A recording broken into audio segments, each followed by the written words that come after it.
Esse é o podcast Escuta Aberta, reflexões para viver melhor. Eu sou Eliane Silva, psicanalista, e estou aqui para compartilhar com você reflexões e ideias que ajudam a viver com mais propósito e significado. Olá, seja bem-vindo, seja muito bem-vinda a mais um episódio do nosso podcast Escuta Aberta. E hoje a gente vai falar sobre um tema que com certeza todo mundo já viveu de algum jeito: os rótulos. Sabe quando dizem que você é problemático, lento, mandona, preguiçoso, inteligente demais, boazinha demais? Pois é, às vezes isso parece só uma frase solta, um apelido, uma forma de brincar.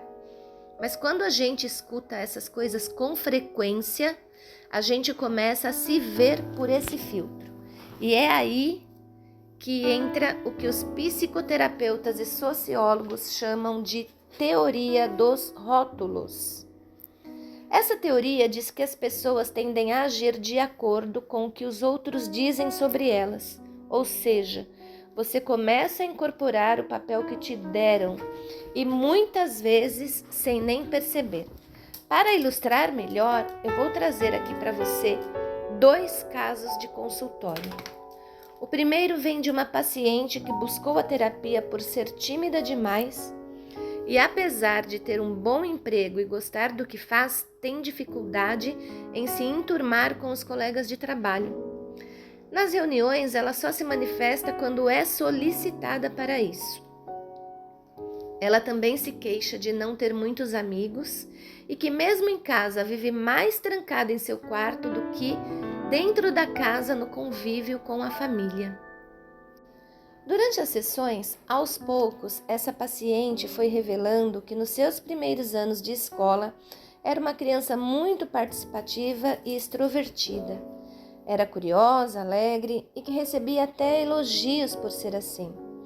Até que um dia chegou uma professora que começou a lhe dizer que ela perguntava demais, que atrapalhava a aula com tantas perguntas e que precisava dar mais espaço para outros colegas.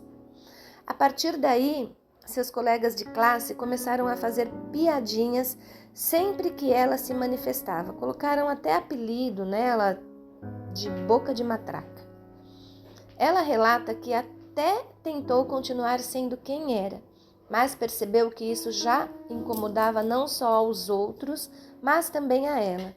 E qual foi o resultado? Ela se calou. Aos poucos foi ficando mais quieta, mais insegura. Passou a ter medo de errar, de se colocar, de falar e até suas notas diminuíram. E assim essa paciente seguiu sua vida até se formar. Começou a trabalhar e percebeu que algo estava errado com ela, que ela não era feliz com quem era, que não gostava de ser quem era e então resolveu procurar ajuda profissional. Mas a verdade é que esta paciente não estava sendo quem ela era de fato. Ela estava agindo moldada pelo rótulo que colocaram nela durante sua infância. O segundo caso é de um paciente que veio procurar ajuda porque não tinha estímulo para crescer profissionalmente. Trabalhava em um supermercado como caixa e se acomodou ali. Quando ele terminou o ensino médio, ele não deu sequência aos estudos, não tinha vontade de estudar.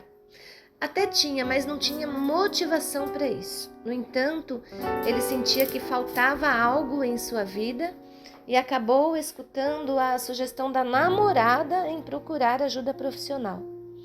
Esse paciente relatou em suas sessões que desde pequeno vivia ouvindo que era enrolado, preguiçoso, que diziam que ele era o que não gostava de estudar. E sempre foi comparado com a irmã, que tirava boas notas, e o primo, que vivia fazendo vários cursos. Relatou também que sempre que começava a fazer algo, alguém já vinha dizendo: duvido que você vai até o fim. E qual foi o resultado? Ele começou a agir como esperavam. entregava tarefas pela metade, dormia até mais tarde, dizia que não nasceu para estudar, como se tivesse aceitado aquele destino. Ou seja, ele virou exatamente os rótulos que colocaram nele. Agora, olha que curioso, a paciente fez o contrário do que diziam dela, se encolheu, se silenciou. Já o paciente entrou no papel que criaram para ele. E isso mostra que cada pessoa reage de um jeito ao rótulo. Alguns fogem daquilo que realmente são e outros incorporam aquilo que não são. Mas em todos os casos, o rótulo molda o comportamento da pessoa, interferindo na sua verdadeira identidade. E os exemplos não param por aí. Tem a criança que é chamada de mandona e, quando adulta, começa a pedir desculpa por saber liderar.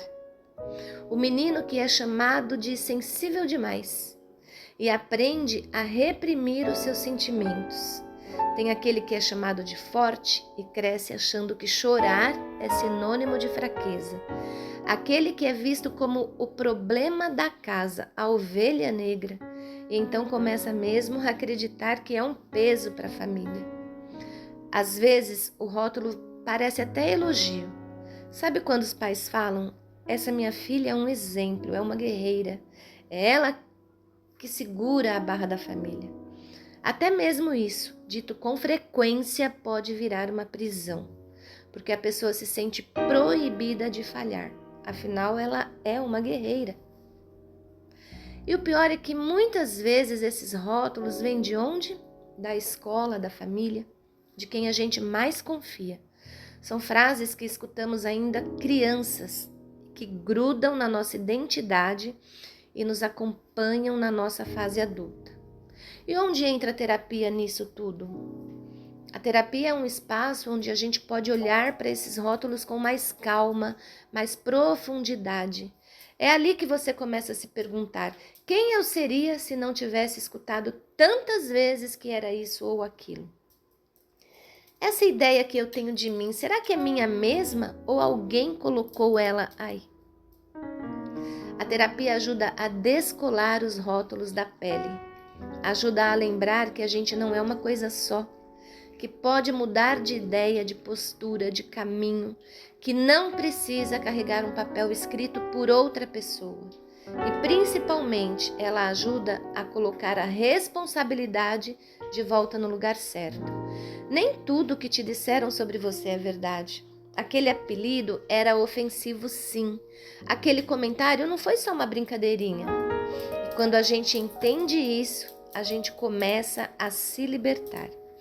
E para fechar, se você se identificou com alguma parte desse episódio, talvez seja a hora de olhar para esses rótulos com mais crítica e mais carinho com você mesmo. Não precisa ser o que disseram que você era. Você pode ser o que quiser, o que fizer sentido, o que te respeita e te acolhe. E se você é pai, mãe, educador ou convive com crianças e adolescentes, lembre: o modo como você fala com uma criança pode virar a voz que ela escuta dentro da cabeça dela para o resto da vida. E esse foi o nosso episódio de hoje. Se você gostou, compartilha com alguém que também precisa ouvir isso. E se quiser conversar mais sobre o tema ou buscar ajuda, a terapia está aí para te acolher sem rótulo nenhum, ok? E assim chegamos ao final de mais um episódio. Quero agradecer imensamente pela sua companhia. É sempre um prazer compartilhar ideias, reflexões e aprendizados com você. Se esse conteúdo foi útil ou interessante para você, compartilhe com seus amigos e continue nos